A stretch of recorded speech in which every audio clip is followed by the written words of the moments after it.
আল্লাহ পরওয়ারদিগার দয়াময় রহমান রহিম আরশের মালিক, আমরা এক কঠিন ফিতনার ডিজিটাল যুগ পার করছি। শিল্পপতি, ব্যবসায়ী, ডাক্তার, ইঞ্জিনিয়ার, শ্রমিক, আবাল বৃদ্ধ বনিতা, প্রায় প্রতিটি মানুষের মনে হাহাকার, হতাশা, কষ্ট, দুঃখ, পারিবারিক অশান্তি, স্বামী স্ত্রীর দ্বন্দ্ব, ভাই ভাই ভাই বলে কলহ, বাবা মা সন্তান সন্ততির মধ্যে মহব্বতের অভাব, সমাজের মধ্যে হানাহানি, মারামারি, কাটাকাটি বেড়েই চলেছে।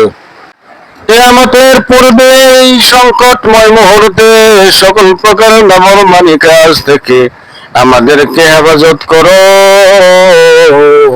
নকলের দাপটে আজ আসল হারিয়ে যাচ্ছে। সকল প্রকার শিরক বেদাত থেকে আমাদেরকে বাঁচিয়ে রাখো। ঈমানকে মজবুত করে দাও। দয়ার নবী, মায়ার নবী, শাফাতের কান্ডারি, হাউজে কাউসারের কর্ণধার, রাহমাতুল লিল আলামিন নবীজি সাল্লাল্লাহু আলাইহি ওয়াসাল্লামের ওসিলায় আমাদের সকল গুনাহ খাতা তুমি মাফ করে দাও। ربنا آتنا في الدنيا حسنة وفي الآخرة حسنة وقنا عذاب النار. ربنا ظلمنا أنفسنا ومن سيئات أعمالنا وانصرنا على القوم الكافرين. اللهم أنت ربي لا إله إلا أنت خلقتني وأنا عبدك وأنا على عهدك ووعدك ما استطعت أعوذ بك من شر ما صنعت أبوء لك بنعمتك علي وأبوء لك بذنبي فاغفر لي فإنه لا يغفر الذنوب إلا أنت.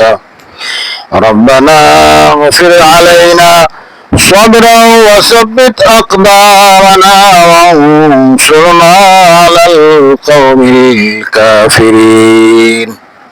হে আল্লাহ, কঠিন হাসরের ময়দানে আমাদের হিসাবকে তুমি সহজ করে দিও।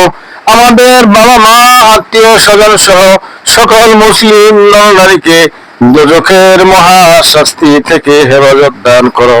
আল্লাহ, বিশেষ করে আমার আব্বাজান মরহুম মাওলানা আব্দুল আলিম পীর সাহেব রাহিমাহুল্লাহু তাআলা, আমার জনম দুঃখিনী মা সহ সকলের আব্বা আম্মা যারা কবরে শহীদ আছে, তাদেরকে তুমি তোমার রহমতের ছায়া তুলে আশ্রয় দান করো। তাদের কবরকে শান্তির জায়গা বানিয়ে দাও। হে আল্লাহ, জানি না আলো বাতাস ছাড়া অন্ধকার কবরে কিভাবে থাকবো, যেখানে তুমি ছাড়া কেউ সাহায্যকারী নেই। পৃথিবীর ভালোবাসার মানুষগুলো কবরে রেখে দিয়ে চলে আসবে, তুমি তো একমাত্র তখন ভরসা। হে আল্লাহ, আমাদের প্রত্যেকের কবরকে তুমি জান্নাতের সুন্দর বালাখানা বানিয়ে দিও। সুবহানা রাব্বিকা রাব্বিল ইজ্জাতি আম্মা ইয়াসিফুন ওয়া সালামুন আলাল মুরসালিন ওয়ালহামদুলিল্লাহি রাব্বিল আলামিন।